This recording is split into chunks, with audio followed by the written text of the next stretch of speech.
Bom dia a todos, a graça e a paz do Senhor. Amém. Quero convidar os irmãos a compartilhar a palavra do Senhor lá no Salmo 68. Salmo 68.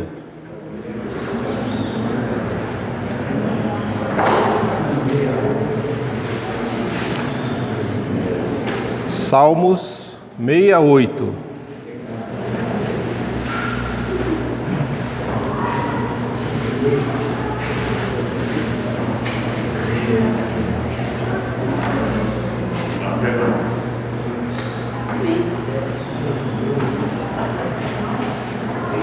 Salmo 68.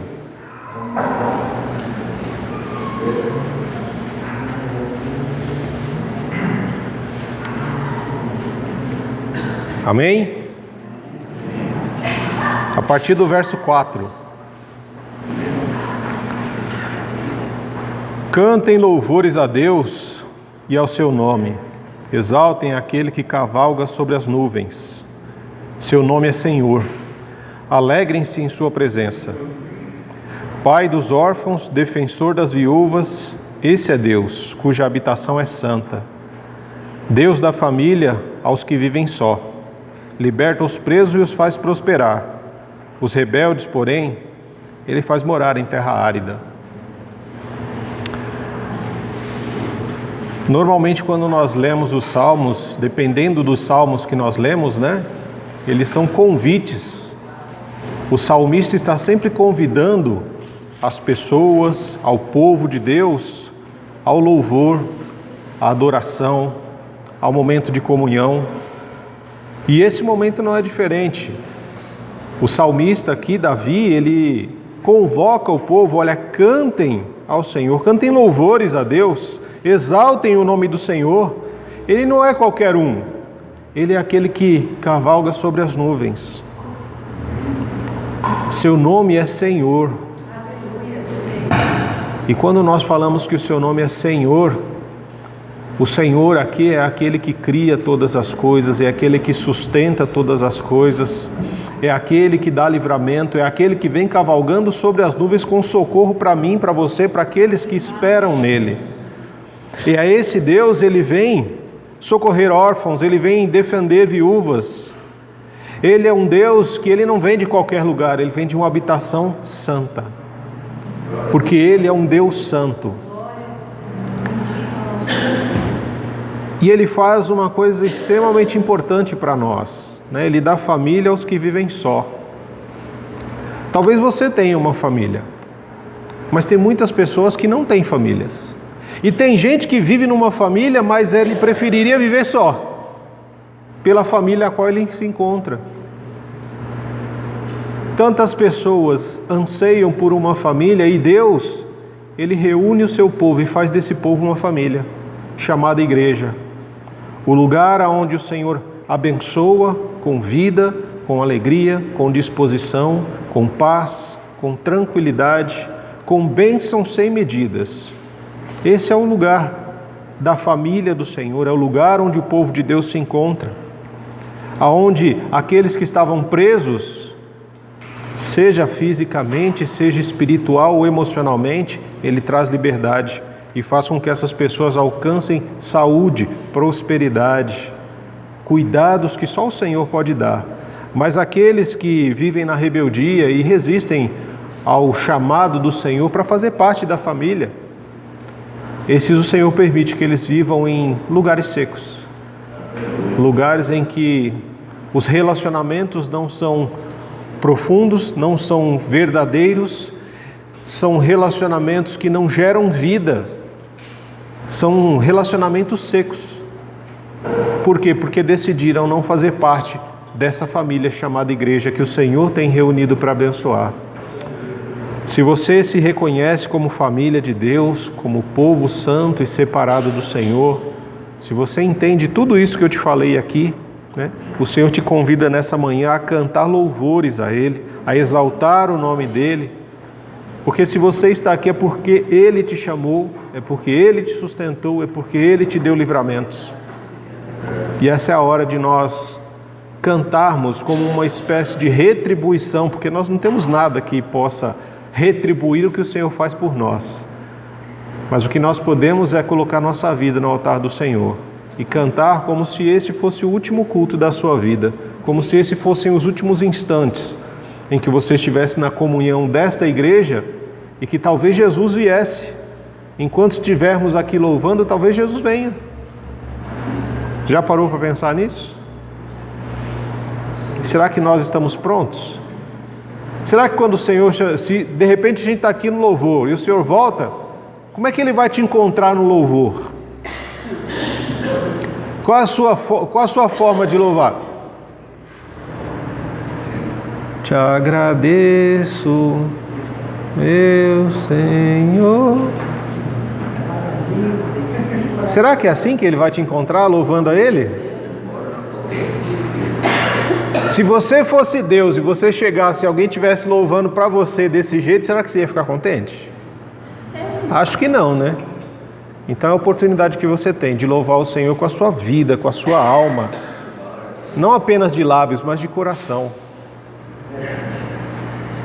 Lembra, quando você estiver cantando, você fecha os olhos e lembra de quem Deus é, de quem você é e de quem você era. Porque você já não é mais quem você era, mas você ainda não é quem Deus espera que você seja. Você está num processo de transformação. E esse processo de transformação faz com que você louve ao Senhor pelo que Ele já fez em você e através de você. Vamos orar? Bendito Deus e eterno Pai, louvamos o Teu nome, Deus, por tudo que o Senhor já fez e faz em nossas vidas e pelo que o Senhor ainda há de fazer em nós e através de nós. Te agradecemos, Senhor, porque um dia o Senhor nos encontrou perdidos e nos trouxe para este lugar chamado igreja e nos fez família do Senhor, onde o Senhor nos diz: olha, vocês não são mais órfãos, vocês são meus filhos e filhas amados.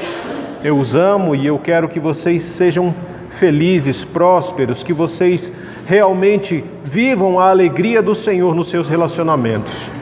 E essa é uma oportunidade que o Senhor nos dá, Deus, de ensaiar para a eternidade. Mais um ensaio, Deus, de adoração, de louvor, mais um ensaio, Pai. Nos ajuda em nome de Jesus a rompermos este teto, Senhor, com os nossos louvores, com a nossa adoração. Que os nossos louvores, que a nossa adoração ao Senhor façam com que o Teu Espírito Santo venha ao nosso encontro nessa hora, nos encha, nos preencha, Deus, e faça em nós aquilo que o Senhor tem propósito para as nossas vidas, Pai.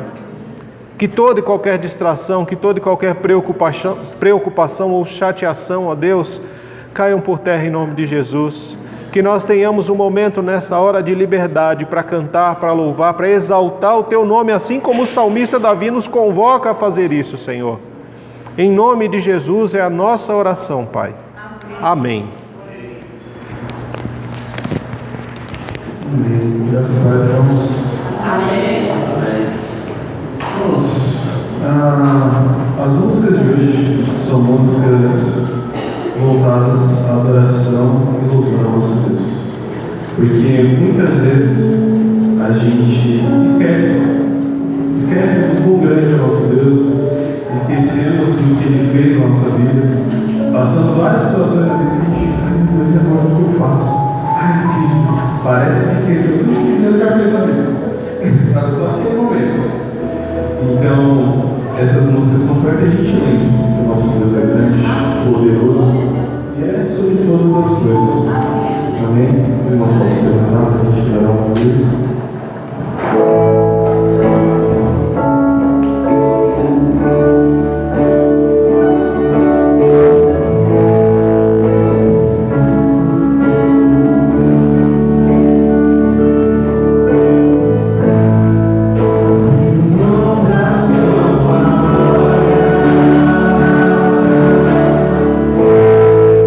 Semelhante ao homem, se esvai.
Louvado seja, Senhor, o teu nome, Pai.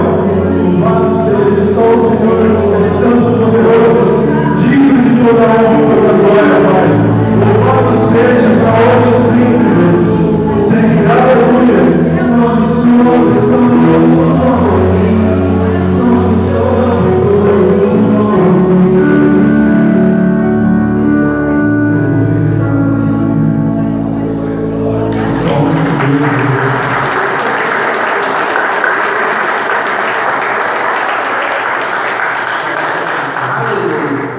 irmãos, e é esse Deus que é digno, poderoso e exaltado, que venceu a morte e que está acima de tudo e de todos. Louvado seja o nome dele. Amém?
A paz, irmãos. Amém. Amém. cá estou eu. Glória a Deus.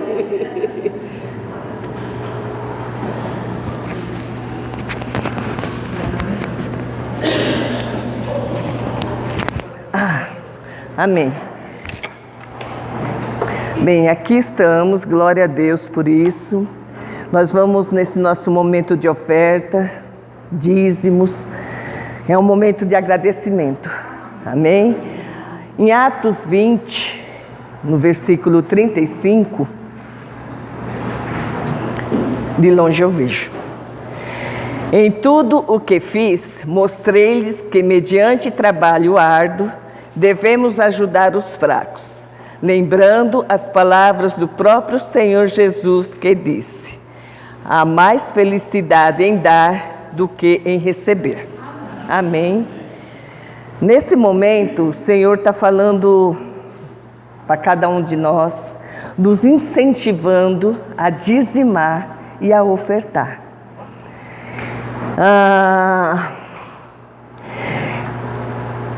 É uma forma que nós temos de gratidão a Deus pelo nosso emprego, pelas nosso alimento dentro de casa, pela compra do sapato, pela compra do vestido, né? A gente não pode esquecer que tudo isso faz parte da bênção de Deus nas nossas vidas, né?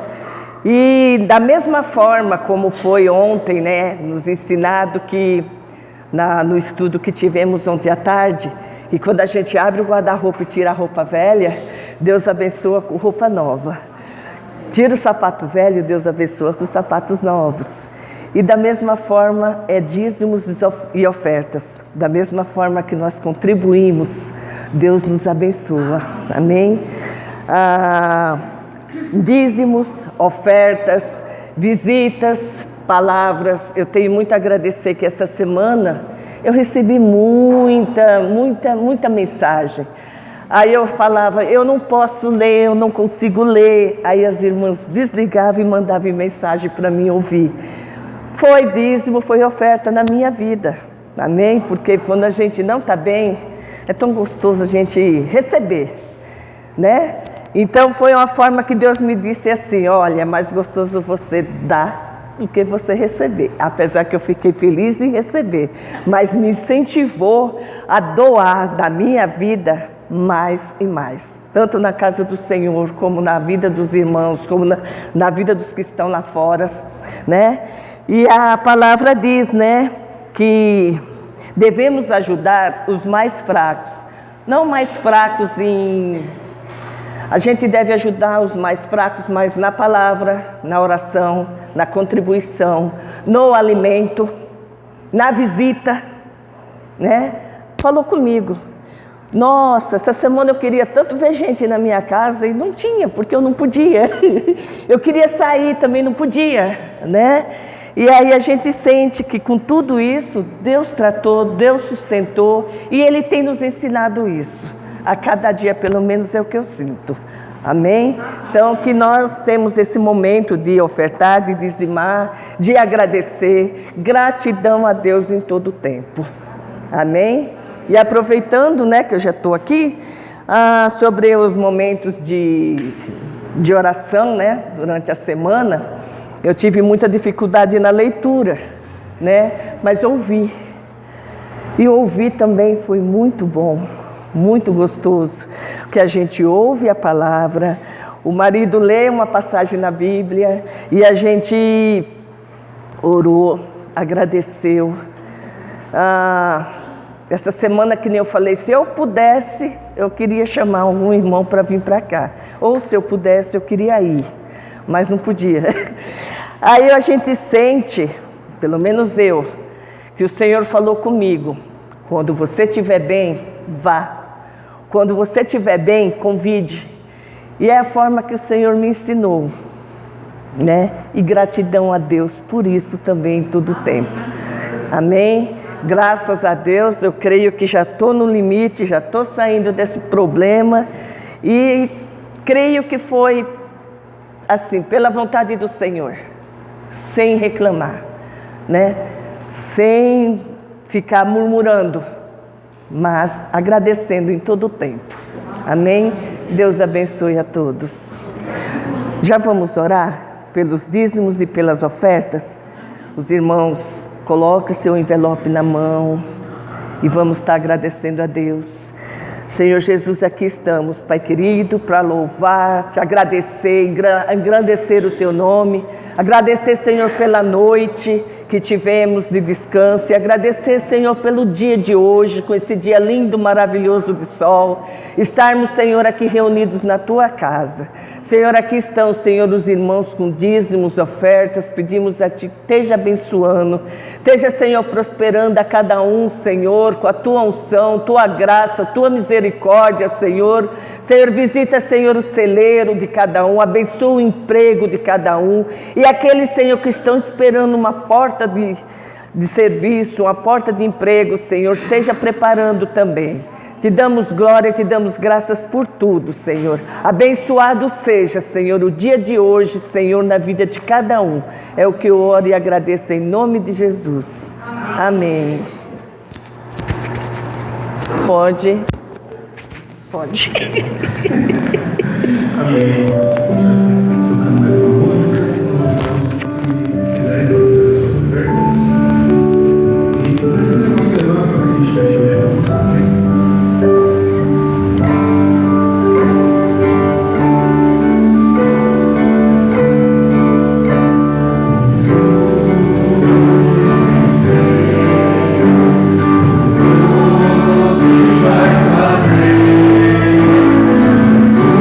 Promessas e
Louvado seja o Santo nome. Te agradecemos por tua obra em nossas vidas, Deus. Obrigado por tudo que o Senhor tem feito e ainda há de fazer em nós, Pai. Que o seu nome possa ser glorificado através de nós, cada dia mais. Que possamos, Deus, buscar o Senhor e levar o Senhor àqueles que não o conhecem, Pai. Que o Senhor possa continuar a falar aos nossos corações essa manhã e que possamos estar abertos para a tua palavra, Deus. Louvado seja o teu grandioso e poderoso nome, Pai. Em nome de Jesus. Amém. Deus é mais forte que a morte, né? São verdades que muitas vezes a gente se esquece. De um Deus que cavalga sobre as nuvens, de um Deus que é mais forte que a morte. Seu nome é maravilhoso, conselheiro, Deus forte, Pai da eternidade, príncipe da paz. Realidades que muitas vezes se perdem no meio dos nossos problemas, né? Quero convidar as crianças, pré-adolescentes e adolescentes aqui à frente, e jovens.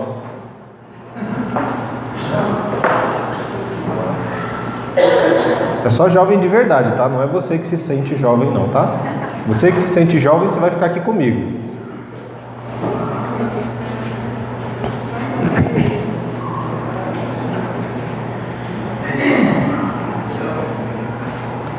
Cadê? Vem aqui, meninos.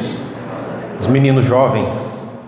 Por que eu chamei os jovens? Porque hoje nós vamos começar um trabalho um pouco diferenciado, em que uma vez por mês os jovens e adolescentes eles vão fazer um culto à parte, um culto lá para eles lá no fundo, né? Vai ter um culto com as crianças e vai ter um culto com jovens e adolescentes, né? Então eles vão fazer esse momento de encontro lá atrás, né? Hoje eles vão começar esse momento de culto agora e depois vão ter um momento de almoço só entre eles, né? Então você que é pai, que é mãe, você não está convidado. Nem eu não estou convidado. Entendeu? A gente só está convidado para fazer. Aí eles vão se reunir para comer, né? Mas tudo bem, Deus é bom, né? Graças a Deus pela vida desses que estão aqui. Então nós vamos orar por eles, pela professora que vai conduzir hoje, pelo Pedro que é o líder dos jovens que vai estar conduzindo aí esse trabalho, esse início de trabalho. Vamos orar pelos enfermos, alguns enfermos aí durante a semana, né? Bem complicada a situação de alguns. Alguém quer falar de oração? Não? Então deixa eu dizer uma coisa. Sexta-feira nós completamos 40 dias. Você lembrou disso na sexta? Então, na sexta-feira nós completamos esse período que nós nos comprometemos de 40 dias de oração. Para que serviu esses 40 dias? Se formos olhar no contexto geral, ele foi o início de alguma coisa, né? Assim como, por exemplo, nós olhamos a vida de Moisés, Deus passou 40 anos preparando ele lá no Egito, para depois tirar ele de lá, para que ele entendesse. Ele se achou, né? Ele se achava o cara. E depois de 40 anos, Deus tira ele e mostra que, você não é quem você acha que você é. Eu estou apenas começando um trabalho na sua vida. E às vezes nós oramos 40 dias, achamos que, né?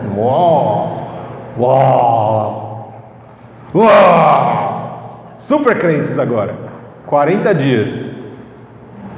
Não, os 40 dias servem para dizer que nem começou ainda. Então, dentro dessa perspectiva, eu quero desafiar você a mais 40 dias. Esses novos 40 dias são para Deus tratar o nosso coração. Porque se eu for olhar, por exemplo, a vida de Moisés, foram 40 anos em que ele desfrutou do bom e do melhor, até que ele pudesse compreender que tudo que ele tinha não era nada. Era correr atrás do vento, como diz o sábio. Esses 40 dias de oração que nós fizemos foi só um começo. Para aqueles que não tinham uma prática de orar, para aqueles que tinham muita dificuldade de orar, para aqueles que não tinham o que fazer das 8 às 9 da noite em casa, aqueles que precisavam de um incentivo para reunir a sua família, para começar um diálogo em casa, para compartilhar uma palavra em casa. Foi só o começo. Se você participou desses 40 dias, eu tenho certeza que Deus começou a fazer alguma coisa em você e na sua casa. Se você não participou dos 40 dias, é uma nova oportunidade que Deus está te dando. Se você participou, mas, pastor, eu fui uma parte, depois eu desanimei e tal, e aí eu acabei indo só até a metade do caminho, é uma oportunidade que Deus está te dando de, olha, lembra de onde você caiu. Lembra que o Senhor te chamou a um compromisso, mas que no meio do caminho, por causa de N fatores, você desistiu. Mas Deus não desistiu de você. Então Ele está te dando uma nova oportunidade. Olha, são mais 40 dias. Mais 40 dias para que o Senhor possa tirar um pouco mais o mundo de dentro de nós.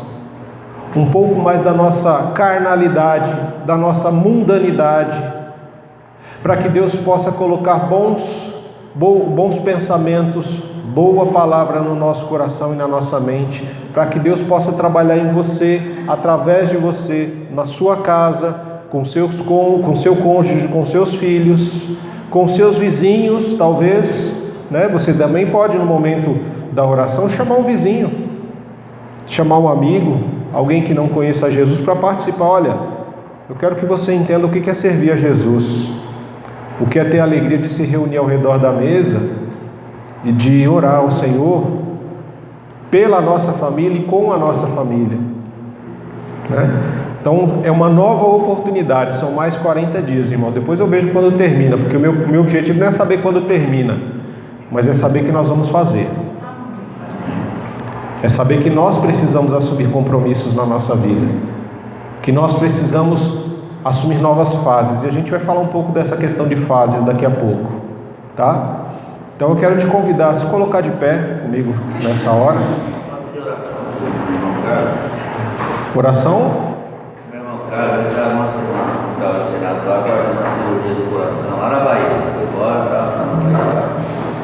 ele está passando para essa enfermidade. Vamos orar pelo Carlos, o irmão da Bessuí, que está internado desde o começo da semana, aguardando uma cirurgia do coração, tá bom?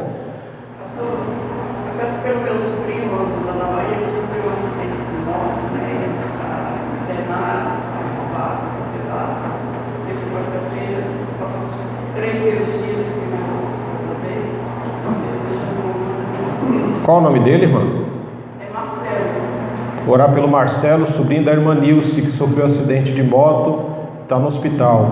Vamos orar pela Dorinha também, que hoje ela não está muito bem de saúde, ela mandou o áudio avisando, né? Vamos orar pela Rosana, que está aqui, mas está com uma dor de cabeça já de alguns dias que não passa, né?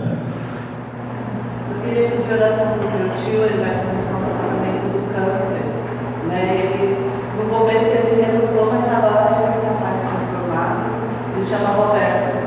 Amém. Pelo Roberto, que vai começar uma luta aí contra o câncer. Pastor, eu quero pedir oração também para não sabe o que é. O senhor veio lá do meio do mato, né? Saiu lá do meio do mato. Eu mandei o anjo lá buscar o senhor para ver se estava bem ainda. Sempre vou na igreja de Guararé. Não me identifico. Tem um irmão lá que é filha do praticamente ele falou que nós passamos, você tem que pedir oração. Pediu que qualquer irmão da sua igreja,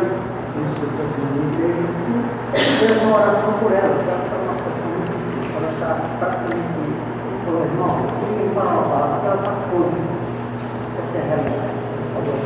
Então eu peço a irmã Ruth, o nome dela, e peço para o irmão, ore pela irmã Ruth. Eu não conheço ela, porque ela vai ser na igreja de Guararé, mas fez isso comigo, então eu sou conhecido. Ore pela irmã Ruth, da igreja de Guararema. Amém. Orar pela irmã Ruth, da Igreja Congregacional de Guararema, que também está enfrentando câncer. Né? São muitas dificuldades, são muitas lutas que as pessoas têm enfrentado. E nós, talvez o que nós podemos fazer de mais forte nessa hora é interceder por cada uma dessas pessoas. Né? A Leila, que sempre está nas nossas orações, a saúde dela, o fortalecimento dela, da Marisa. Em nome de Jesus, vamos orar? Deus, nós elevamos a nossa voz nessa hora ao Teu altar, ó Pai, porque sabemos que o Senhor é um Deus que ouve as nossas orações e que age poderosamente em nós e através de nós. Todos esses nomes que foram apresentados aqui, Senhor, são orações, são pessoas que nós conhecemos, são pessoas que fazem parte da nossa vida, da nossa história, são pessoas que precisam da Tua intervenção, Pai, de uma intervenção divina, de um fortalecimento, de uma restauração.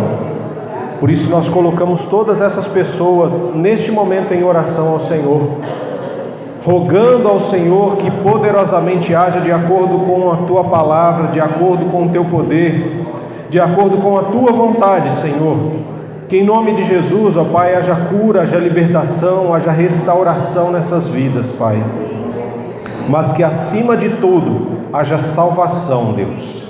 Essa é a nossa oração principal, pela salvação dessas vidas, para que a Tua palavra as encontre, para que sejam reconciliadas contigo, ó Deus, e para que entreguem a sua vida no Teu altar, Pai. Nós Te agradecemos pelas crianças, pelos pré-adolescentes, pelos adolescentes e jovens que aqui estão. Nós rogamos ao Senhor que fale ao coração de cada um deles, pela vida dos seus líderes, pela vida dos professores, que em nome de Jesus, ó Pai, haja um fortalecimento de comunhão nessas vidas, ó Pai, entre eles e com o Senhor. Da mesma forma, rogamos, Deus, por nós que estaremos compartilhando da Tua palavra, que o Senhor fale conosco, que em nome de Jesus, o Senhor trate no profundo do nosso coração, que o Senhor quebre a dureza do nosso coração, que o Senhor nos mantenha, Senhor, atentos àquilo que o Teu Espírito tem a tratar conosco nesta manhã, Pai. É a nossa oração, em nome de Jesus. Amém. Amém. Pode se assentar. O Marcos vai. Vocês podem ir lá para esse momento de comunhão. Que Deus abençoe. Não vai não, pequena?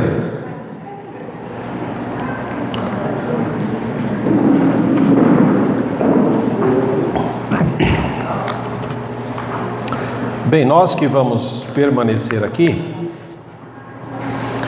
nós vamos voltar a falar daquilo que a gente começou a falar semana passada,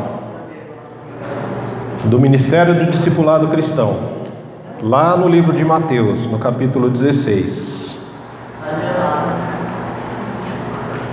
Mateus capítulo 16, nós a semana passada conversamos um pouco do verso 13 até o verso 20.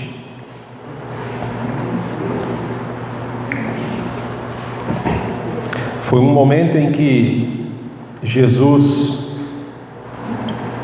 ele vinha conversando, ele vinha andando pelas cidades e vinha compartilhando do reino de Deus com uma grande multidão. E aí chegou um momento em que ele separou algumas pessoas da multidão para serem seus discípulos, né? E aí nós fizemos a diferença entre o que é ser multidão e o que é ser discípulo.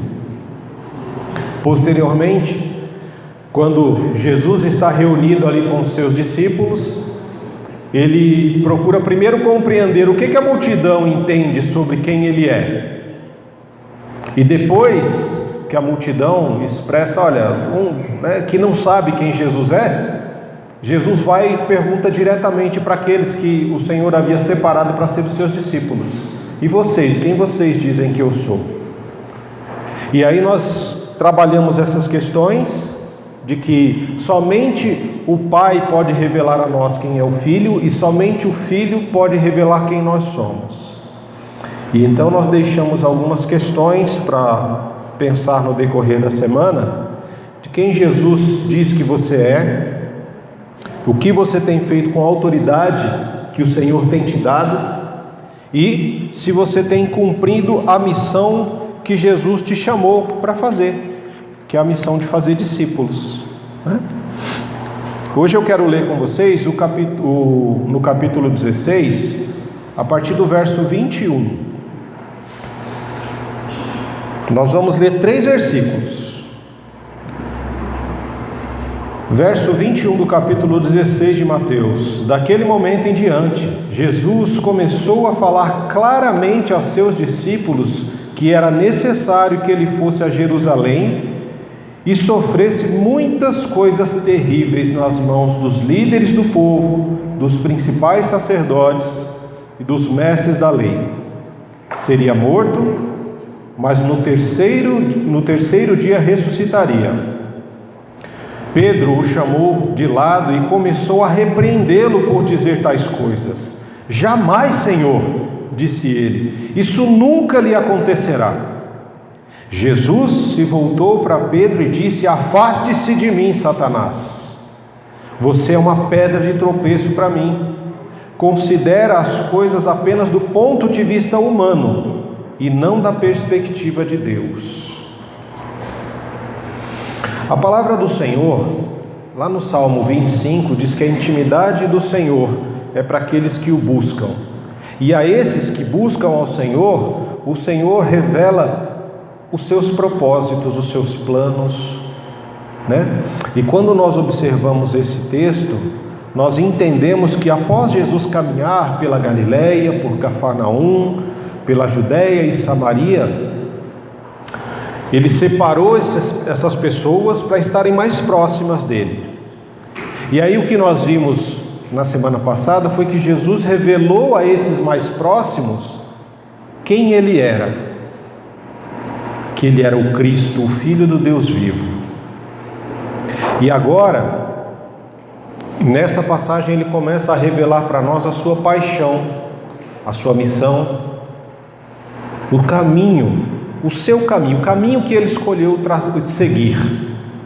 Então, nesses 3 versículos, Jesus ele revela para nós a sua paixão, o seu caminho. Qual foi o caminho de Jesus? Ele revela para nós um caminho, que é o caminho da cruz. Quando esse texto começa, daquele momento em diante, verso 21, essa frase, daquele momento em diante, ou seja, dali para frente, esse texto ele marca uma nova fase no ministério de Jesus.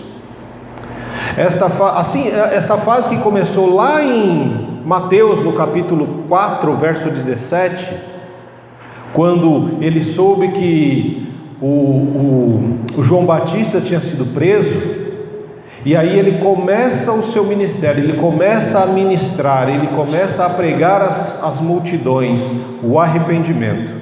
Arrependam-se porque está próximo o reino dos céus.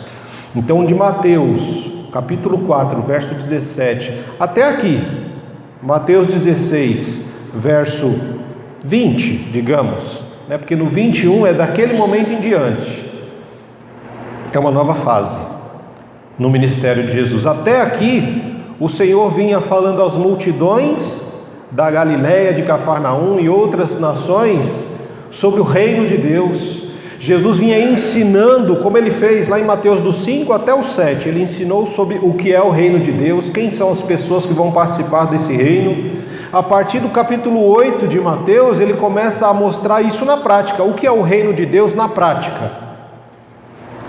Então, do capítulo 4, 17 até aqui em Mateus 16, 20, é uma fase em que Jesus vai ministrando aos povos, às multidões sobre o reino. Daqui em diante, é uma outra fase do ministério de Jesus, quando ele começa a ensinar com mais cuidado e com mais proximidade a um pequeno grupo de pessoas chamados discípulos.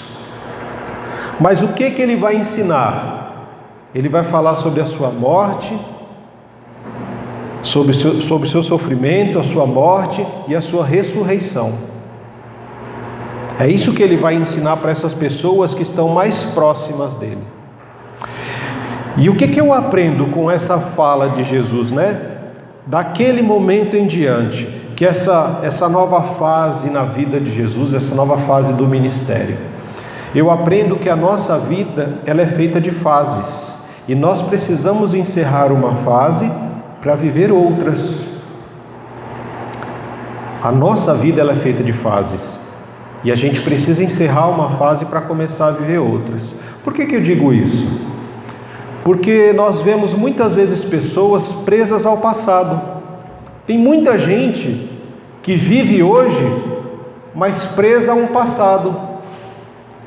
São pessoas que vivem atormentadas pela culpa, pela tristeza, pela perda, seja de entes queridos, seja de um emprego, seja de um bem material, seja de um amigo. São pessoas que vivem amarguradas por situações que viveram, por decisões que tomaram e se deram mal, né, pela decisão que tomou, e não conseguem se libertar desse emaranhado de memórias ruins que as envolvem num passado distante. Não conseguem viver a vida, não conseguem se desenvolver porque estão presas a esses passados tristes, mas também tem gente que vive presa a passados gloriosos, passados que foram bons, coisas boas que viveram lá atrás e vivem aquele saudosismo. E pelo fato de viver o saudosismo, não consegue desenvolver coisas novas. E isso acontece em um monte de situações. Por exemplo, tem pais que vivem tão saudosos dos seus tempos de criança que impedem que seus filhos vivam os seus tempos atuais, porque querem que os filhos vivam como eles viviam há 30, 40 anos atrás. Não, porque no meu tempo a gente não tinha esse negócio de ficar na televisão, não tinha esse negócio de tecnologia, a gente brincava na rua e não sei o quê. Mas não consegue compreender que o mundo de hoje é diferente. As coisas mudaram, as pessoas mudaram. As crianças que nascem hoje, elas são diferentes das crianças que nascem há 2 anos atrás, há 10 anos atrás, há 15, há 20, há 30 anos atrás, porque o mundo está em constante transformação. E quando nós vivemos com a mentalidade do passado, a gente não consegue se desenvolver para viver o presente e construir coisas novas para o futuro. Tem pessoas que vivem um tempo de, porque naquele tempo a igreja fazia isso, fazia aquilo, a igreja vivia desse jeito, a igreja fazia aquilo, porque era o seu tempo de adolescente, de jovem. Hoje o tempo é diferente, as coisas são diferentes, as igrejas são diferentes. A palavra não mudou, ela é a mesma, mas a forma de viver o evangelho, ela tem mudado. E o nosso problema é que muitas vezes a gente não consegue viver o evangelho no nosso dia atual, porque a gente fica falando assim, mas nos tempos dos discípulos era mais fácil, né, pastor? Porque no tempo deles não tinha tecnologia, não tinha não sei o que, não tinha carro. Eles tinham outras dificuldades, eram outros desafios. Mas a palavra é a mesma para os desafios que eles enfrentavam naquele momento, e a palavra é a mesma para os desafios que nós enfrentamos hoje. Por quê? Por que a palavra não muda? Porque ela é um estilo de vida, é uma forma como você enxerga as questões que estão diante de você. É uma forma como Jesus te diz, olha, se existe um Deus, e esse Deus criou seres humanos, existe uma forma de ser gente como Deus quer. Não é ser gente como você acha que tem que ser, mas é ser gente como Deus espera que nós sejamos, é ter relacionamento como Deus espera que nós tenhamos. E aí o fato da gente viver num passado nos impede de viver o presente e também de construir futuros. Por isso que ele fala daquele momento em diante, ou seja, o momento de Jesus falar para as multidões do reino foi até ali. Quem ouviu, bem, quem não ouviu, amém. Vão ouvir através dos discípulos. Porque daquele momento em diante, Jesus precisava preparar os discípulos para o que estava por vir: sofrimento, dor, morte, ressurreição. E nós precisamos também aprender a viver isso. Precisamos aprender, olha, a terminar fases na nossa vida. Tem gente que começa as coisas e não termina, e fica com aquilo aberto.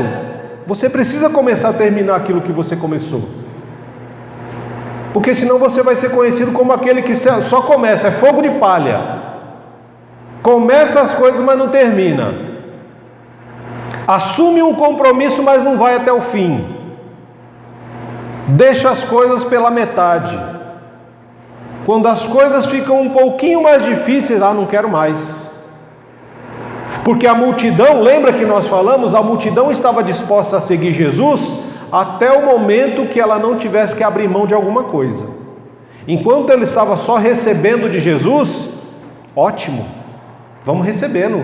Ele está dando, a gente recebe. Agora, quando for necessário eu abrir mão de alguma coisa, aí parou, aí eu não quero mais. E muitas vezes tem pessoas que vivem dessa forma, pessoas que não terminam as fases da sua vida, não completam as fases, vivem em passados tristes ou felizes, em que eram muito, porque naquela empresa eu me dei muito bem, depois que eu saí dali eu não consegui mais me dar bem em lugar nenhum. E aí trazem isso e não conseguem mais se desenvolver para buscar outros novos horizontes. Eu perdi o meu cônjuge, a vida acabou, agora eu não consigo mais viver. Eu perdi meus pais, eu perdi meus filhos, acabou-se tudo. Vivem presos a passados. E essa prisão do passado nos torna pessoas amarguradas, tristes, pessoas sem perspectiva de vida, pessoas que não conseguem olhar o horizonte, porque estão sempre presas ao passado, pessoas que estão sempre caindo, porque estão sempre olhando para trás. Você já experimentou andar na rua olhando para trás? Você vai tropeçar, vai cair, você vai bater num poste, você vai esbarrar com as outras pessoas. Você já parou para pensar como é difícil você caminhar na rua olhando para trás? E agora imagina você caminhar na vida olhando para trás. Difícil, irmãos. Mas quando eu observo esta passagem, a segunda questão que eu vejo muito importante é que quando ele diz que ele começou a falar claramente com seus discípulos, ainda no verso 21, Jesus começou a falar claramente aos seus discípulos. O que eu aprendo com esse falar claramente? Porque Jesus ele vinha falando por meio de parábolas, ele vinha ensinando a multidão. Tinha muitas coisas que os discípulos não estavam entendendo. E aí Jesus falava na multidão e depois tinha que falar no particular com eles. Falar, eu falei isso daqui é por causa disso, disso e disso. Agora, Jesus já não vai mais falar por parábolas. Ele vai falar claramente o que os discípulos precisavam ouvir. E o que os discípulos precisavam compreender sobre a sua missão, como sendo o Cristo. E ele começa a falar claramente. O que eu aprendo com essa passagem? O que o Senhor me ensina nessa passagem? Que se nós quisermos ter relacionamentos profundos, saudáveis e verdadeiros, nós precisamos falar claramente com as pessoas. Se nós quisermos ter relacionamentos profundos, saudáveis e verdadeiros, nós precisamos falar de forma clara com as pessoas. Como assim, pastor? Nós vivemos numa sociedade doente, numa sociedade em que as pessoas, elas vivem a maior parte dos seus dias atrás de telas. A tela de um computador, a tela de um celular. Nós vivemos a maior parte do nosso tempo em redes sociais, em que os diálogos não são construídos, eles são digitados, ou uma fala é mandada daqui para chegar no outro lado, né? E aí a pessoa, quando ela ouve, aí ela responde, né? São formas como nós vivemos na atualidade. E o que essa forma de viver atrás das telas tem feito conosco? Tem feito com que a gente, ao mesmo tempo que nós estamos restaurando relacionamentos perdidos, porque pessoas se mudam de bairro, de cidade, de estado ou de país, a gente consegue encontrar essas pessoas no Facebook, no Instagram. Poxa, eu havia perdido contato com ela, tal, agora eu descobri, né?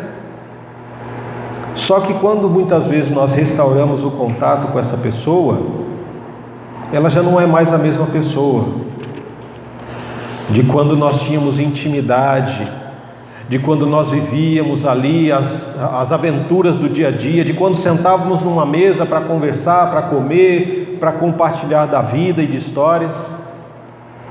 Porque muitas coisas já aconteceram na vida dele, ou dela, ou na nossa, né? Então nós já não somos mais as mesmas pessoas, e o relacionamento também já não é o mesmo. O que a gente precisa entender é que nesses tempos atuais, eu estava até vendo no jornal essa semana que uma das profissões que, além da tecnologia, estão em busca constante pelos jovens e adolescentes, né, para uma profissão, é a profissão de psicólogos. Por quê? Porque as pessoas precisam falar. As pessoas querem falar, mas elas não encontram pessoas que queiram ouvi-las. E aí o que acontece? Poxa, nós nos tornamos pessoas doentes. E mesmo antes de existir a tecnologia, essa doença de querer falar e não ter quem ouça já existia.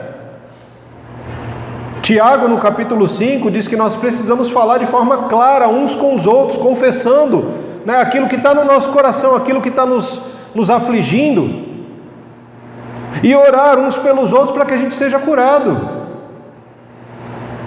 Quanto passado tem dentro de você que você precisaria falar com alguém para que você fosse curado?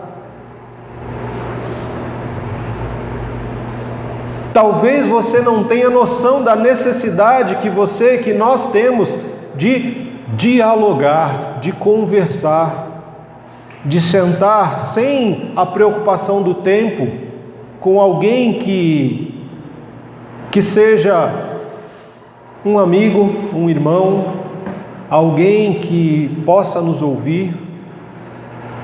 E quando nós olhamos para a sociedade dessa forma, em que as pessoas estão desesperadas procurando psicólogos e tanta gente, nós nos esquecemos de olhar para dentro da nossa família. Aquela família que nós vimos lá no Salmo, aqueles que eram órfãos e que Deus agora dá uma família chamada igreja, uma comunidade cristã madura, sadia, é uma comunidade que compreende que ouvir a confissão de um irmão, ouvir o irmão, é um ministério de misericórdia, de acolhimento. Quando nós ouvimos sem julgar, sem expor, sem condenar, mas ouvimos para acolher, é um ministério que nós podemos exercer de cura na vida da pessoa que está falando e naquele que está ouvindo. Porque à medida que a pessoa se abre para falar conosco, nós pensamos, poxa, essa pessoa falou isso para mim, ela confiou isso a mim, então eu posso também compartilhar algo meu com ela. Eu vou compartilhar uma dor, um sofrimento, algo que me impede de continuar caminhando com ela. E à medida que nós compartilhamos das nossas dores, dos nossos sofrimentos, nós somos conduzidos a interceder, a orar uns pelos outros. E essa oração, em nome de Jesus, traz cura ao nosso coração, aos nossos relacionamentos e à nossa vida. Então nós precisamos entender que Se isso não está acontecendo no nosso meio, como comunidade, de ouvir um ao outro, é porque nós precisamos buscar mais o Senhor, nós precisamos amadurecer. Eu me lembro muito do Jonathan Edwards, que foi um dos grandes avivalistas do cristianismo, que diz que nos tempos em que eles viviam, numa comunidade cristã, os bares começaram a fechar, os prostíbulos começaram a fechar. Por quê? Porque muitas vezes os maridos, na maior parte das vezes eram os maridos que iam para as tabernas, para os bares, para ali junto com o dono do bar abrir o coração, porque naquela época eles não tinham muitos psicólogos, não tinha psicólogo, não tinha terapia, não tinha essas coisas. Isso é coisa recente. No tempo dele, 1700 e alguma coisa, não tinham psicólogos. Quem era o psicólogo da época? Era o dono da taberna, do boteco. Então, quando os homens brigavam em casa com a esposa, com os filhos, eles iam para os bares, eles iam para os prostíbulos. Quando as mulheres brigavam com os maridos, elas se reuniam para falar mal dos maridos. Mas nos tempos de Edwards, naquela comunidade em que ele vivia, os bares começaram a fechar porque as pessoas começaram a encontrar na igreja um lugar de acolhimento. Os prostíbulos começaram a fechar, por quê? Porque já não tinha, os maridos já não estavam indo mais para o bar e nem para o prostíbulo, eles estavam indo para a igreja, para se confessar com o pastor, com líderes da igreja. Os problemas na vida das famílias, das esposas, elas iam para a igreja, para confessar os seus pecados umas às outras, e não mais para falar mal do marido, mas para acolher o que uma falava, acolher o que a outra falava, e muitas vezes a dificuldade do outro é a sua também. E naquele momento era um momento de oração, era um momento em que oravam um pelo outro, intercedendo para que Deus trouxesse cura ao coração delas e aos relacionamentos. Então, como comunidade, nós precisamos aprender isso. E aí Jesus continua dizendo, ele falou claramente aos seus discípulos que era necessário que ele fosse a Jerusalém e sofresse muitas coisas terríveis nas mãos dos líderes do povo, dos principais sacerdotes, dos mestres da lei. Ele seria morto, mas ao terceiro dia ele iria ressuscitar. O que eu aprendo com essa passagem de Jesus? Que existem coisas na nossa vida que elas são necessárias que aconteçam. Existem coisas na vida que são necessárias que aconteçam. Por isso que Jesus diz, é necessário que tal coisa aconteça. Porque tem coisas na nossa vida que são necessárias que aconteçam. Quando nós observamos o caminho de Jesus, é um caminho de cruz. Mas para a cruz ele precisava ir para Jerusalém. Jerusalém era o centro da religião. Era em Jerusalém que existiam a maior parte dos líderes religiosos. Seriam os pastores, os ministros de louvor, os líderes de departamento, a maior parte dos crentes da época era em Jerusalém que se encontrava. Então, para que Cristo chegasse à cruz, era necessário que ele fosse para Jerusalém. Mas ir para Jerusalém é um caminho de dor, de sofrimento, de morte e de ressurreição. E não tinha outro caminho, não tinha outra forma. Era esse o único caminho, era o caminho da cruz. E Jesus poderia escolher qualquer outro caminho, mas nenhum caminho iria levá-lo para a cruz. Era esse o caminho que ele tinha que escolher para satisfazer a vontade do Senhor. Era esse o caminho que ele tinha que escolher para cumprir a sua missão. E quando eu digo que existem coisas que são necessárias que aconteçam nas nossas vidas, eu quero que você entenda que a vida é como ela é, e não como nós gostaríamos que ela fosse, não é verdade? A vida é como ela não é do jeito que a gente gostaria que ela fosse. E aí que entra 3 grandes coisas importantes que a gente precisa entender, e que nós, muitas vezes, passamos a vida inteira tentando construir. O que a gente tenta construir na nossa vida? Uma vida ideal. Isso é o que acontece na maior parte de nós, ou em todos nós. Todos nós vivemos em busca de uma vida ideal. E o que é a vida ideal? É o casamento perfeito, são os filhos perfeitos, a escola vai dar tudo certo, né? No casamento a gente vai ter uma discussãozinha aqui, mas vai dar tudo certo. Às vezes a gente vai ter um conflitozinho com o filho, então, mas é coisa boba, passa.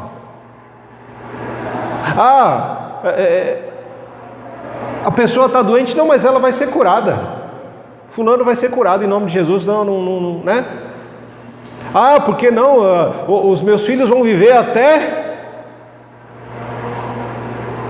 E vão viver para mim enterrar, porque eu não vou enterrar filho, né? Essa é a vida ideal que nós pensamos. Na vida ideal, as pessoas não passam fome. No nosso mundinho, no mundo em que nós criamos, as pessoas não passam fome.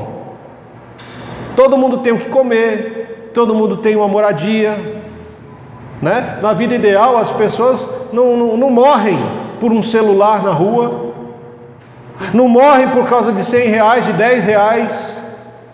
Na vida ideal não tem bandido. Na vida ideal, a igreja não tem problemas, a igreja é perfeita. É o lugar onde tudo dá certo. Na vida ideal, eu sempre vou estar empregado, eu sempre vou ter dinheiro. Na vida ideal, eu vou estar sempre viajando pelo menos uma vez por ano. É a vida ideal. Não é isso que a gente vive atrás? Não é isso que a gente vive buscando? Um emprego que seja o emprego dos sonhos, com um chefe maravilhoso, com colegas de trabalho que estão sempre ali ponta firme, uma igreja onde a gente pode congregar e que sempre vai ter uma palavra fácil, boa e gostosa para a gente ouvir, que a gente vai ter sempre uma casa, um carro e viagens, essa é a vida ideal. É isso que é a nossa expectativa, né? A nossa expectativa é sempre essa, de que eu vou ter um emprego show de bola, nossa, que eu vou amar o que eu faço. É a vida ideal, é isso que a gente corre atrás. Por que a gente quer criar uma vida ideal? Porque a vida real é totalmente diferente. Nós queremos criar um poema em cima da vida real, mas a vida real não cria poema. A vida real, ela é dura, ela é difícil, ela é complicada. Na vida real, crianças choram de fome e mães batem nos filhos para que eles possam dormir, porque não tem o que dar para comer. Na vida real, famílias não têm onde morar, moram nas ruas, debaixo de ponte, cobertos com papelão, saco de lixo, para tentar se aquecer do frio da madrugada. Na vida real, crianças são violentadas, muitas vezes pelos próprios pais. Um pai que estupra filhas, que estupra filhos, ou pais que são omissos e que permitem que amigos ou parentes abusem de seus filhos. Na vida real, os filhos morrem antes dos pais. Na vida real, uma pessoa que às vezes está com uma doença aparentemente tranquila e que de repente parecia ser uma gripe só, se desenvolve e essa pessoa vem a óbito. Na vida real, você vai com um resfriado no hospital e talvez não volte mais, porque lá você pega uma infecção generalizada. Na vida real, os casamentos, eles são destruídos pelo homem, pela dureza do coração dos seres humanos. Na vida real existe adultério, existe mentira, existe falsidade, existe engano, existe roubo, existe gente que mata só pelo prazer de matar, existe gente que faz a maldade só pelo prazer de ser mal. A vida real, ela não é para ser bonita, irmãos. Porque a vida real, ela é consequência de decisões tomadas lá atrás, por Adão e Eva, que escolheram viver uma vida apartada de Deus, longe de Deus. E nós vivemos essa vida hoje, que é real, é dura, é difícil. Na vida real, você tem que acordar para ir trabalhar mesmo que você não queira. Na vida real, você vai muitas vezes aceitar um trabalho que vai te pagar pouco, que vai te exigir muito, porque você precisa levar dinheiro para casa, você precisa levar comida para a mesa. Porque na vida real, o mundo te ensina que se você não fizer, ninguém vai fazer por você. É o mundo que nós vivemos. Então nós criamos uma vida ideal para fugir da realidade. Nós tentamos transformar a vida real num poema falso, para não enxergar a realidade das coisas. Mas quando nós trabalhamos tanto para construir um mundo ideal, uma vida ideal, tentando fugir do real, nós também perdemos de vista a visão do reino. A visão do reino de Deus, para mim e para você. E quando nós falamos da visão do reino, porque Lucas, no capítulo 17, verso 20, diz que o reino de Deus não é um lugar. Você não vai falar, o reino de Deus é ali, o reino de Deus é lá, o reino de Deus está aqui, o reino de Deus... Não, o reino de Deus, ele está dentro de você. E Romanos, eu falei de Lucas, tá? Lucas 17, 20, ele fala que o reino de Deus não é um lugar. O reino de Deus, ele está dentro de você. E lá em Romanos, no capítulo 14, verso 17, ele vai dizer que o reino de Deus, ele não é um sentimento de sede ou de fome, não é comida e também não é bebida, mas é um tipo de vida que nós vivemos de justiça, de paz e de alegria no Espírito Santo. É um outro tipo de vida. Então você tem uma vida real, que é dura, que é difícil e complicada, e que é o dia a dia de cada um de nós. Você tem uma vida ideal, que é uma expectativa que você vai criando para tentar fugir da vida real. E você tem a vida do reino, que é uma realidade para todos aqueles que entregam a sua vida para Jesus, para todos aqueles que escolhem caminhar o caminho de Jesus, que é o caminho da cruz. É um caminho difícil, sim, mas é um caminho em que Deus está construindo dentro de nós um reino de paz, de justiça e de alegria no Espírito Santo. Então esse é o tipo de vida que nós precisamos observar, a vida do reino. A vida do reino traz uma outra forma de pensar, traz uma outra forma de sentir e traz uma outra forma de interagir, de se relacionar com as pessoas. Mas todas as vezes, e aí continuando a leitura, o Pedro, ele vai nos ensinar algumas coisas. A gente sempre aprende com Pedro porque a gente se parece muito com ele. Todas as vezes que você escolher viver a vida do reino, vão aparecer pedras no seu caminho. Todas as vezes que você escolher viver a vida do reino, vão aparecer pedras no seu caminho. Por quê? Porque a vida real, o mundo quer que você viva a vida real e a vida ideal, buscando essa vida ideal para fugir. É isso que o mundo quer de nós. Mas o Senhor Jesus, Ele quer que nós busquemos a vida do reino. E todas as vezes que nós buscarmos a vida do reino, vão aparecer pedras no caminho. E a gente aprende isso porque Pedro começa a repreender Jesus. Ele fala, você não vai sofrer, Jesus, jamais, você não vai sofrer. O sofrimento faz parte da vida real, gente. E o caminho para o reino também traz dor e sofrimento. Jesus, caminhando para o reino do seu Pai, ele teve que aprender a sofrer, ele teve que passar por dores. E por que eu e você nós não queremos passar por sofrimentos e dores e evitamos essas coisas? Você já parou para pensar o quanto a gente foge da dor e do sofrimento? Nós vivemos, a tecnologia em si ela surge, por quê? Porque nós necessitamos vencer guerras, mas nós necessitamos também o quê? Nós não queremos envelhecer, nós não queremos sentir dor, e aí a empresa farmacêutica é uma das mais fortes no planeta.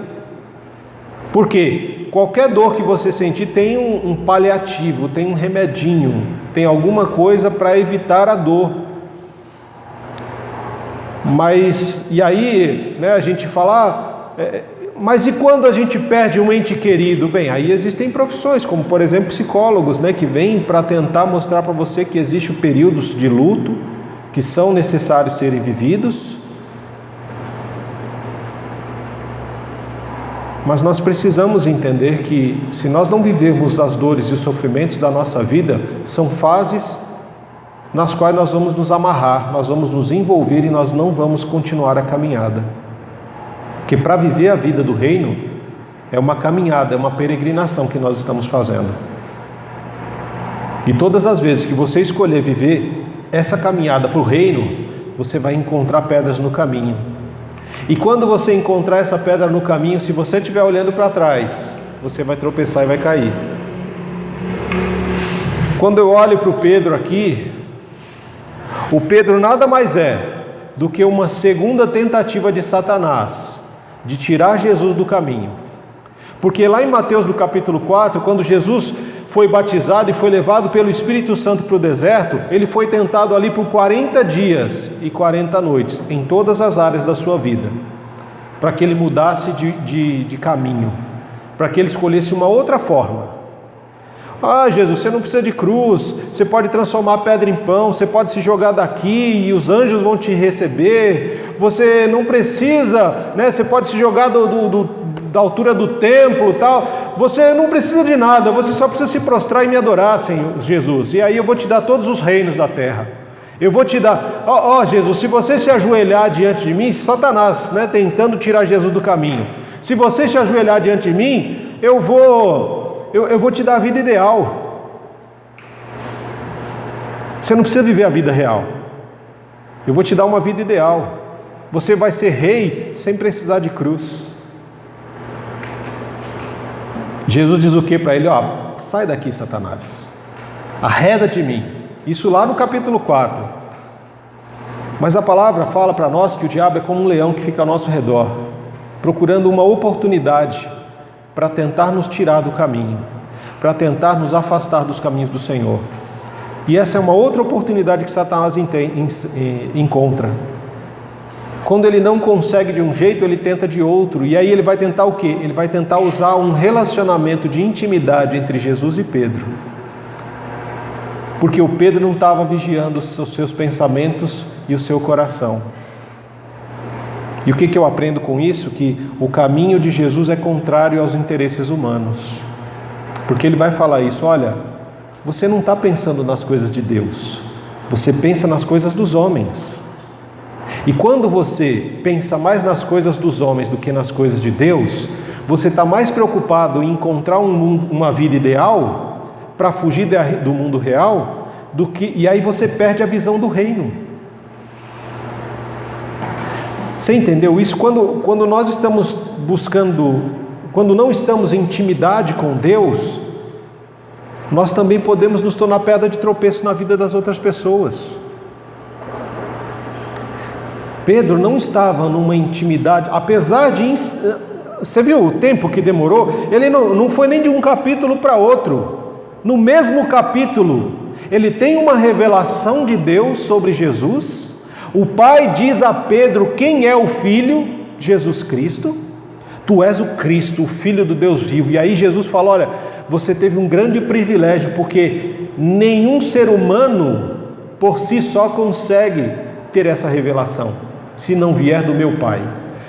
Pedro, ao mesmo tempo que ele teve uma revelação de Deus Pai sobre Jesus, em seguida, versículos depois, irmãos, porque lá no verso 16 ele teve essa revelação de Deus, ele foi usado por Deus, No verso 16 ele é usado por Deus, e no verso 22 ele já está sendo usado pelo diabo.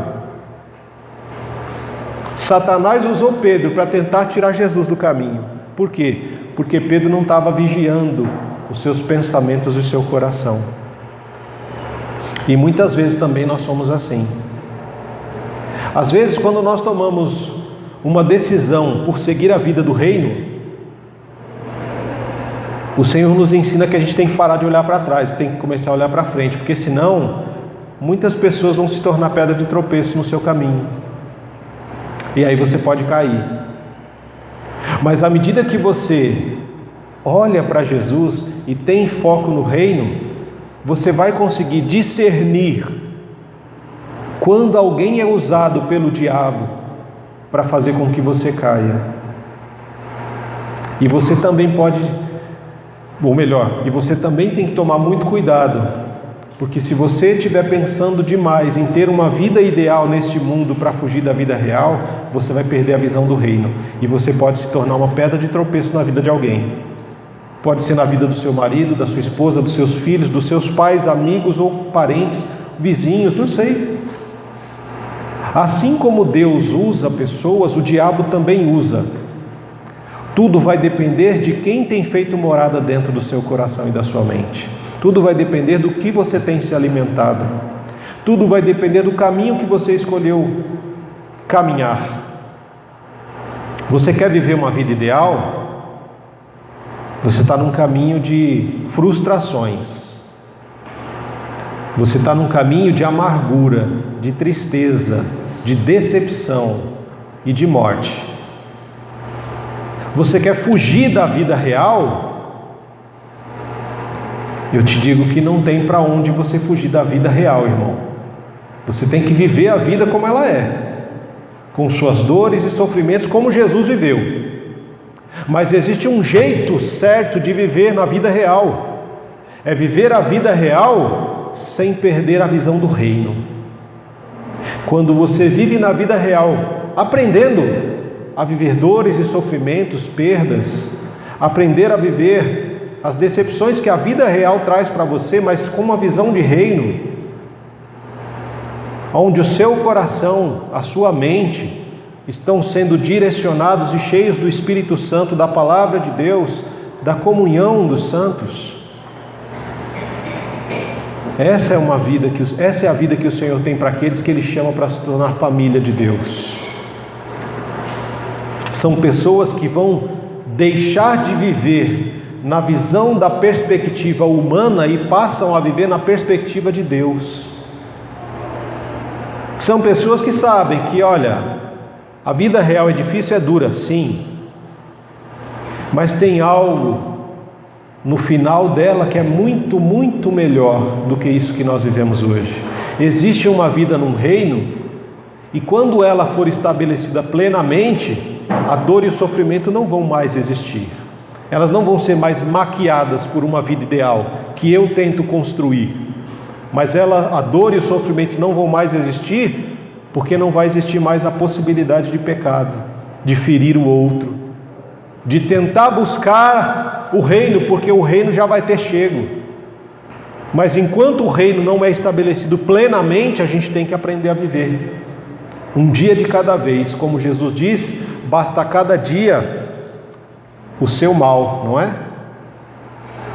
E você tem que aprender a fechar a fase do dia, do mal do dia, para que ela não vá para o dia seguinte. Porque se você viver uma fase ruim hoje, e você vai continuar vivendo ela amanhã, depois, e a semana que vem, o mês que vem, o ano que vem, isso vai criar raiz de amargura no seu coração. Vai fazer com que você seja uma pessoa amargurada, ruim, chata, triste. Uma pessoa que só tem coisa ruim para falar.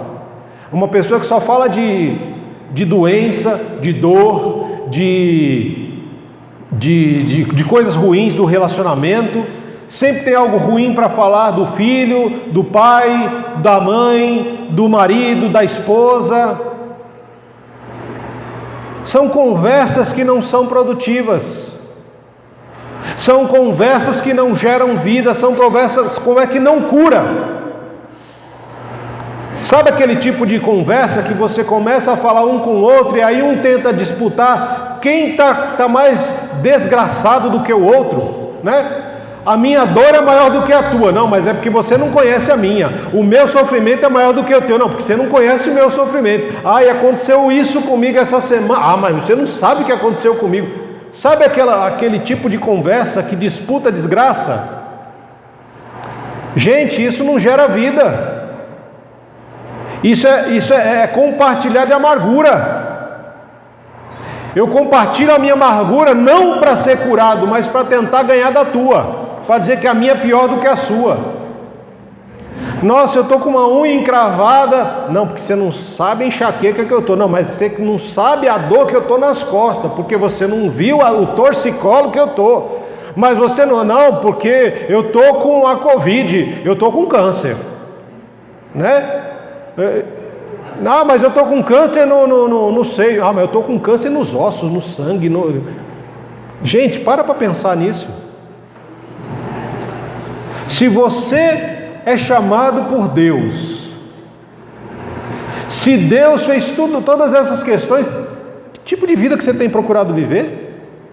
Que tipo de cristão você tem procurado ser? Será que você tem sido pedra de tropeço na vida de alguém? Porque quando a gente começa a fazer isso, a gente não está procurando cura, a gente está procurando tropeçar e ser pedra de tropeço no outro. Essa disputa, né, de desgraças, poxa, olha, eu estou, e a gente precisa, e aí eu quero já ir encerrando, para que nós possamos refletir sobre essas questões que nós compartilhamos, entender que o caminho da cruz ele é difícil, é um caminho de dor, de sofrimento, e foi o caminho que Jesus escolheu, porque esse caminho era necessário que fosse trilhado. Não foi uma escolha, eu escolhi isso e tal. Não, era necessário que esse caminho fosse trilhado. Existem coisas na nossa vida que são necessárias que aconteçam. E a gente precisa estar atento a isso. E aí, para que você possa refletir no decorrer dessa semana, eu quero que você pense no seguinte: Jesus, Ele quer que você tenha relacionamentos profundos, saudáveis, curadores.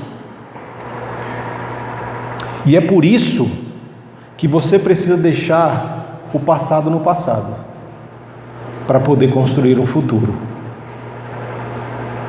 Enquanto você estiver preso às coisas do passado, sejam elas boas ou ruins, você não vai conseguir desfrutar de relacionamentos saudáveis, curadores, transformadores. Então, tenha isso na sua mente.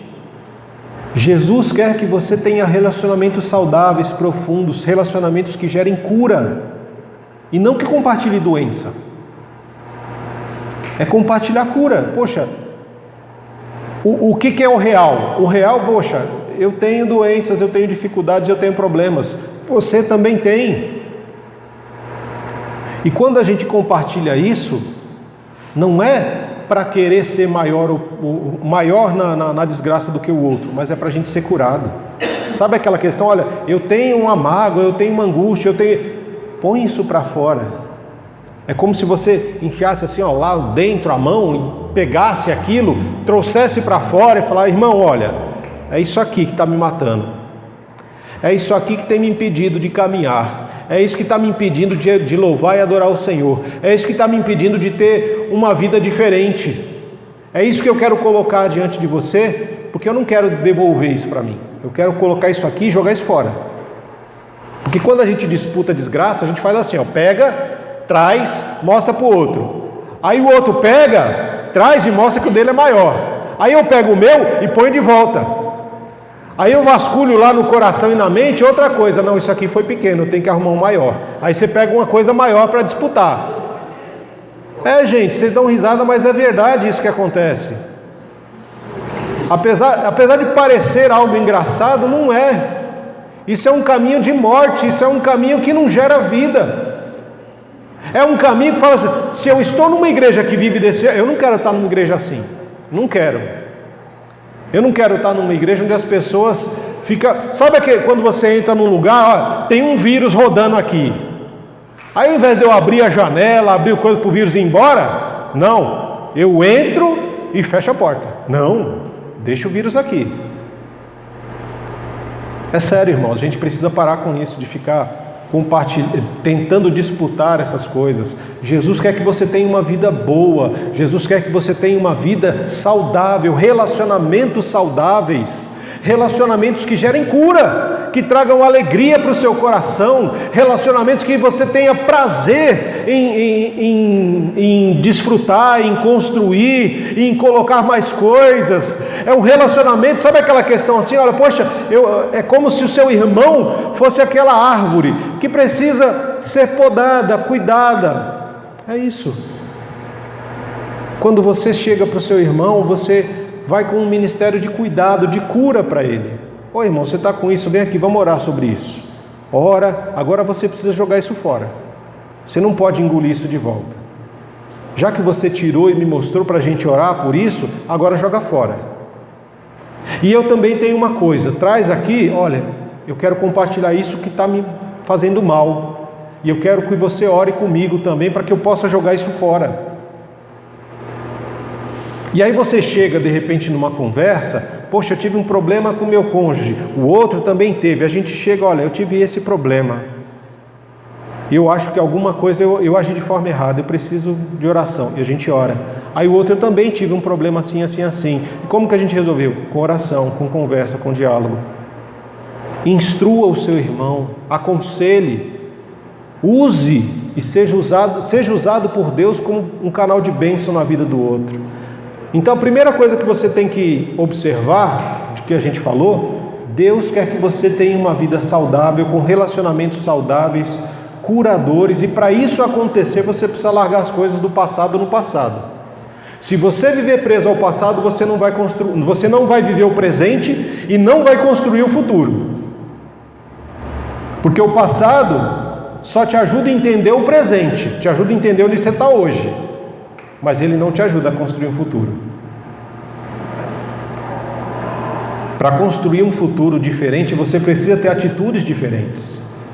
Você precisa fazer coisas diferentes, você precisa pensar diferente, você precisa estar disposto a aprender coisas diferentes. Essa é a primeira coisa que eu quero que você pense. Que Jesus ele quer que você tenha vida e relacionamentos saudáveis. E você precisa deixar o passado no passado para viver o futuro. Segunda coisa que eu quero que você reflita nessa semana, de que Jesus fez o que era necessário para reconciliar você com o Pai, para que você tivesse vida, e vida em abundância. Como é que você tem vivido a sua vida? Jesus fez o que era necessário. Você tem feito o que é necessário para viver uma vida, a vida que Jesus quer que você viva? Você tem feito o que é necessário, não o que não requer esforço da sua parte. Porque a gente muitas vezes está disposto a fazer aquilo que não requer esforço. Eu vou se eu gostar, se eu não gostar eu não vou. Eu faço se eu gosto, se eu não gosto eu não quero fazer. Tem muitas coisas na vida que a gente faz porque é necessário, não porque a gente gosta, irmãos.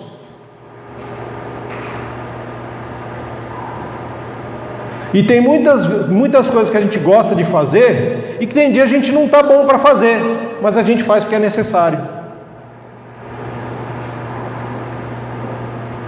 Nós temos estudos bíblicos. Você tem feito o necessário para estar no estudo bíblico? Porque as pessoas, o que nós ouvimos é que o fato de não conhecer a Deus nos leva a errar. E isso é certo. Mas quando eu tenho oportunidades para conhecê-lo um pouco mais, será que eu tenho feito o que é necessário para conhecer? Porque às vezes eu simplesmente falo assim, eu estou cansado, não vou. Eu não gosto do jeito do pastor falar e dar o ensino, eu não vou. Não gosto da atividade que o pastor deu, eu não vou fazer, eu não quero ir. Eu não vou porque eu não quero ir. Alguns domingos atrás nós falava que Deus falava em Amós de que vai chegar um tempo em que Ele vai enviar fome e sede à terra. E não é fome e sede de comida ou de bebida, mas é da palavra de Deus. Se você hoje tem oportunidade de ouvir e de aprender sobre a palavra de Deus, e você está desprezando, rejeitando isso, toma cuidado, porque vai chegar o dia que você vai ter fome, mas não vai ter o que comer. Você vai ter sede, não vai ter o que beber. E eu estou falando de palavra, não estou falando de comida ou bebida. Vai ter um dia que você vai sentir tanta vontade da palavra de Deus e você não vai ter essa palavra. Vai ter um dia em que talvez você queira muito. Sabe quando você está com fome e aí você come salgadinho para tentar disfarçar a fome? São palavras vazias. Você vai começar a viver ouvindo tantas palavras vazias que isso não vai mais satisfazer você. Que chega um tempo que você enjoa de comer salgadinho. Porque salgadinho não alimenta. Ele só engana.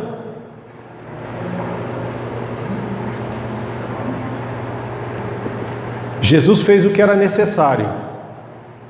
E você tem feito o que é necessário? E a terceira coisa, sobre tudo que você deve guardar, guarda o teu coração, porque dele procedem as fontes da vida. Provérbios 4, 23. Por quê? Porque Pedro não guardou o coração, não guardou a mente. E assim como ele foi usado por Deus, ele também foi usado pelo diabo. E se você não guardar o seu coração e a sua mente, assim como de você Deus pode fazer uma bênção, o diabo pode fazer também uma maldição. Pode fazer de você uma pedra de tropeço para pessoas que você ama. A palavra do Senhor fala que de uma fonte não pode jorrar água doce e água salgada. Ou água doce ou água salgada. De uma mesma boca não pode sair bênção e maldição. Aquilo que você tem no coração e aquele a quem você obedece, esse é o seu Deus. Se você obedece a Jesus, você é um canal de bênção. Se você obedece a Satanás, você é um canal de maldição. Uma pedra de tropeço. Mas Deus não te chamou para ser pedra de tropeço na vida de ninguém. Em alguns momentos a gente vai errar, vai falhar, vai falar o que não deve. Mas a gente precisa estar pronto a se arrepender. E vigiar e orar para que isso não volte a acontecer. Eu não posso viver a vida do jeito que eu quero. Porque quando eu tento viver a vida do jeito que eu quero, eu estou buscando viver a vida ideal. E eu perco a visão do reino. E eu vou me decepcionar, porque a vida real é uma a vida ideal é uma vida fantasiosa que eu tento criar para fugir da vida real. E se eu não tiver a visão do reino, eu vou viver prostrado na vida real. Eu vou viver amargurado na vida real.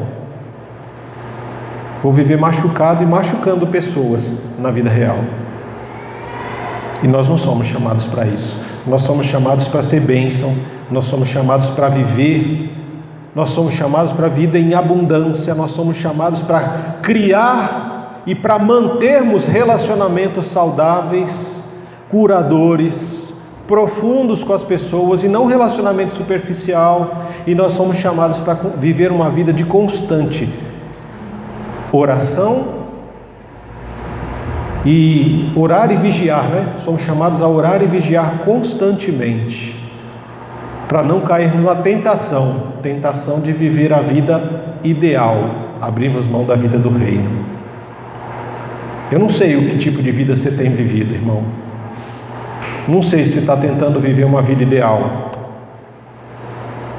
né? A vida ideal do lugar separado dos problemas, fugindo dos problemas, né? Não sei se esse é o tipo de vida que Deus quer para você. Mas eu sei que Deus tem uma vida no reino preparada para nós. E aí a gente precisa saber qual caminho nós estamos seguindo. Quero te convidar a orar comigo nessa hora.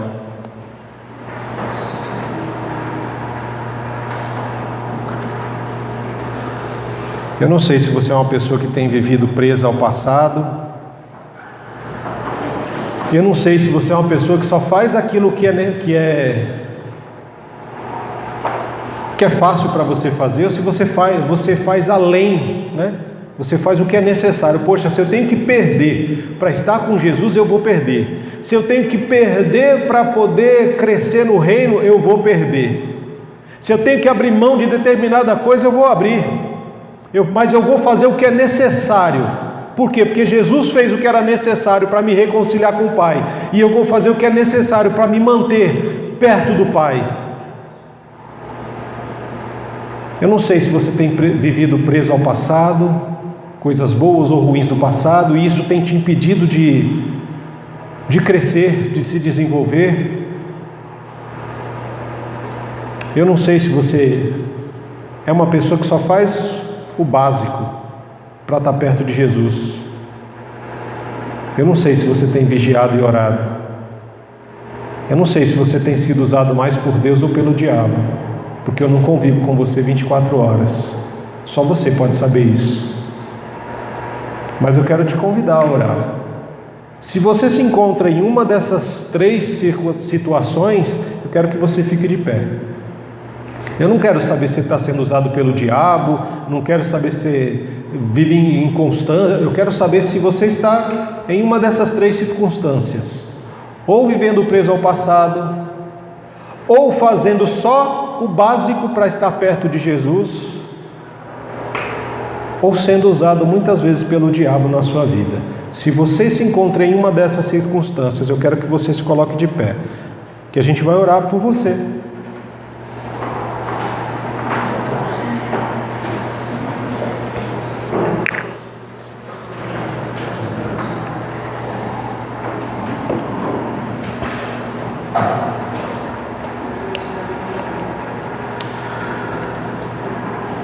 Pai, e nessa hora eu quero me dirigir ao Senhor como um pai, porque somos teus filhos, somos família do Senhor, somos a igreja do Senhor.